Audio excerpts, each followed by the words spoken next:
You know, I'm sitting here in this Midwestern small town, and I'm wondering if there's anything that a redneck cracker piece of white trash like me could learn from MTV Decoded. Are the terms cracker, white trash, and redneck racist? Man, I hope not. I just used them all, and I don't want to be a racist.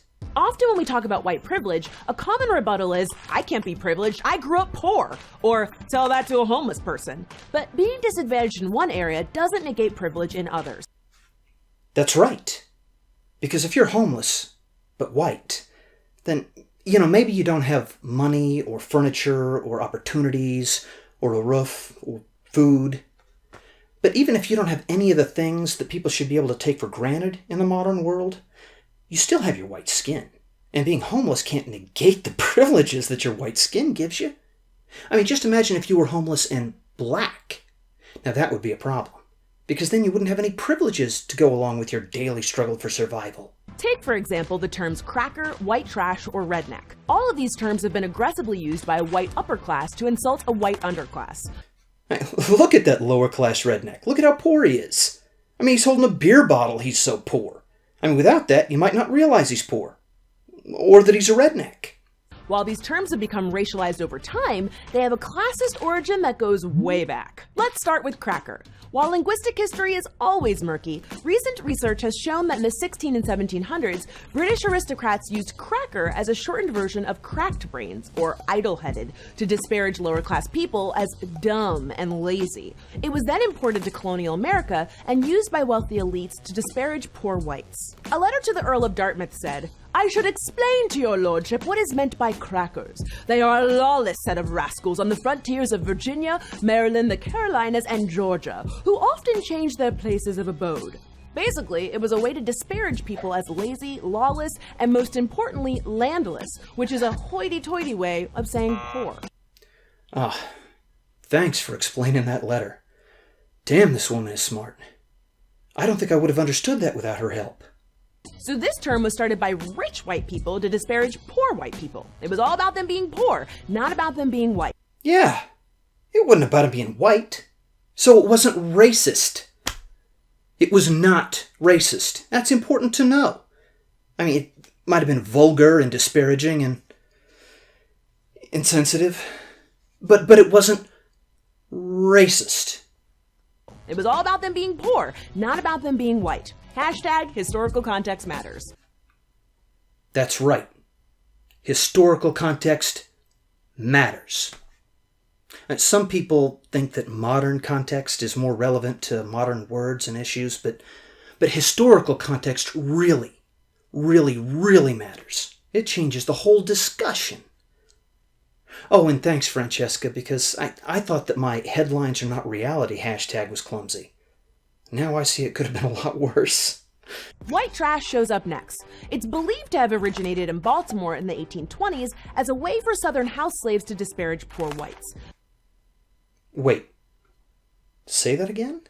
White trash shows up next. It's believed to have originated in Baltimore in the 1820s as a way for Southern house slaves to disparage poor whites. A way for Southern house slaves to disparage poor whites. All right, I'm losing a little faith here. What was that hashtag again? Hashtag historical context matters. Okay, here's a little historical context for you. Frederick Douglass wrote this in his book My Bondage and My Freedom.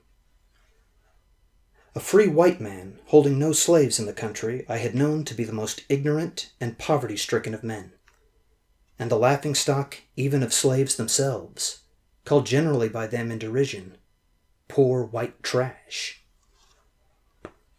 Now that's from Frederick Douglass himself, a man who is almost as knowledgeable as Franchesca. So are terms like cracker, white trash, and redneck racist? Well, no. They've been racialized, but they're not racist. Racialized, but not racist. What exactly is the difference? They were created and used by rich white people to disparage poor white people. Not because they were white, but because they were poor. Oh, so there's nothing at all racist about calling someone white trash. And while racism and classism often overlap, They often overlap. Could this be one of those times? Well, no, they've been racialized, but they're not racist. I'm not sure that's right. Because if an insult has been racialized, then doesn't that make it racist? Even if it didn't start out that way, doesn't that make it racist today if it's been racialized?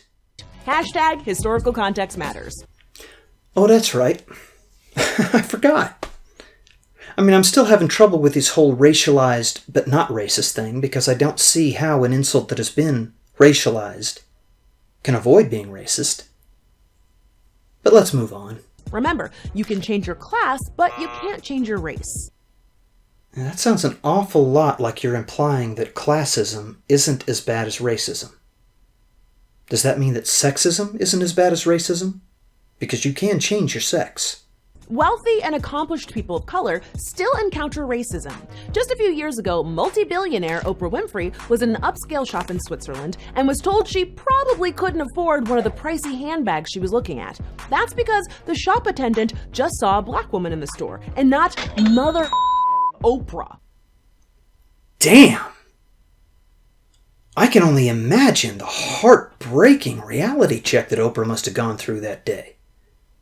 I mean, those privileged white homeless people, they might not have her money or her fame or her influence or a roof like she does, but I bet no upscale shopkeeper would ever assume that they couldn't afford an expensive handbag. And thanks for putting it all back in perspective, Franchesca. I knew I could count on you. But look, I'm not giving anyone a pass on name calling. Oh, that's a relief. Because it seemed like you put this whole thing together just to explain to people that redneck, cracker, and white trash are not racist things to say. It's important to know the difference between classist and racist insults. And it's not as though anyone would think that it's not as bad as it could be because an insult isn't racist. No one would think that. Could you explain the whole racialized but not racist thing to me, though? Because I'm still struggling with that one. Alright, I got a break from my satire shtick for the last thing here. I mentioned the name Frederick Douglass. And I have to wonder if he could see America today, an America that has black congressmen and a black Supreme Court justice, and even a black president. What would this former slave think of the complaint that a black billionaire had to cope with the realization that a white working class girl didn't know she had money?